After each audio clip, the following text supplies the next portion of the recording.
Many years ago, I read where Napoleon Hill pointed out that the imagination is the most marvelous, miraculous, inconceivably powerful force that the world has ever known. And you know, the average individual uses the imagination, if they use it at all, against themselves. They imagine what they don't want. They imagine problems coming. Let's begin to use our imagination the way God meant it to be used. It's the greatest creative faculty that we possess, and we can build anything we want with it. I want you to wander around your home or possibly your office and take a look at all of the conveniences that you have there that you didn't have, let's say, 2 years, 5 years, 10 years ago, 25 years ago. Do you know that every one of them, without exception, was first created in the mind of one individual with their imagination? Do you know you can use your imagination to go into the future and bring it into the present? That's what all highly successful people do. They see where they want to go, and then they act like the person they want to become. It was William James from Harvard's advice. He says it's the actor's technique. Act like the person you want to become. How do you do that? Well, you use your imagination, of course. You see, it's a strange phenomena, but the greatest gift we've got is used very well up till the ages of 4 or possibly 5. The little child, we always wonder what's going on in their mind. They're using their imagination. They're building wonderful pictures in their mind. But then they get to school, and wham, like that, it comes to an abrupt halt. It's called not paying attention. Daydreaming.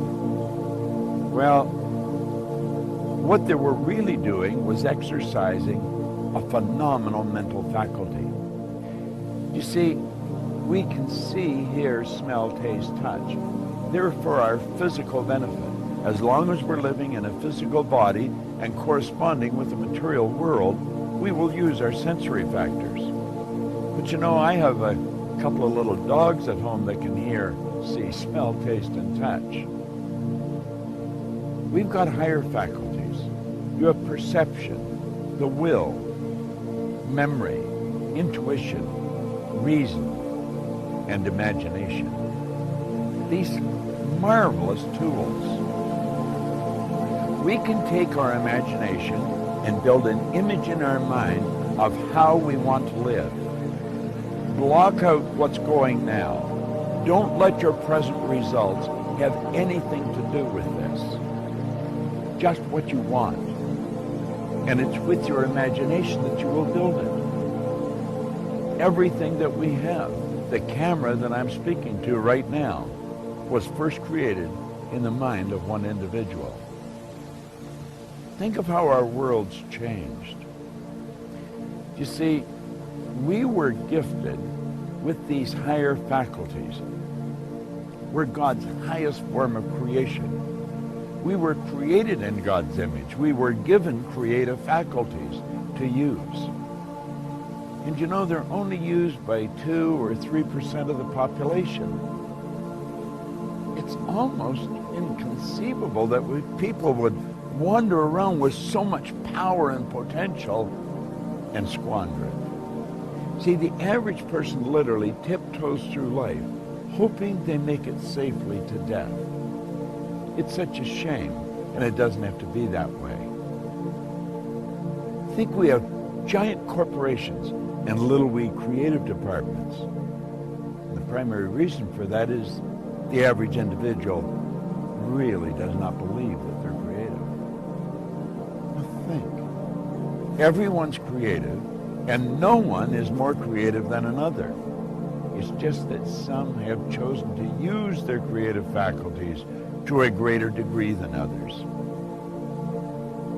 Imagination, your imagination. What do you want? How do you really want to live? Build the picture in your mind, There's a power that is flowing to and through you. A creative, unadulterated power. It can be photographed leaving your body. Way back in the 30s, Semyon Kurlin, the Russian photographer, perfected a form of photography where you can actually photograph a person's body and you will see the energy glowing from them. Well, that energy flows into your mind. And it's the images you build in your mind that's going to dictate the vibration that this instrument you're living in is in. And the vibration on a conscious level is called feeling. Make certain that you exercise your imagination daily. Build beautiful images in your mind of how you want to live, and then hold those pictures there and live that way. The imagination, the greatest nation in the world, the imagination. You've got one. It's a marvelous creative tool. It deals with the invisible side of your personality. You see, no one will ever really see you. They'll only see your body, and they'll see you the great work that you do. Make certain that your work is great work. And if you keep your imagination alive, keep it active, you're going to have a phenomenal life. You know, life can get better every day, and it will get better every day through the proper use of your imagination.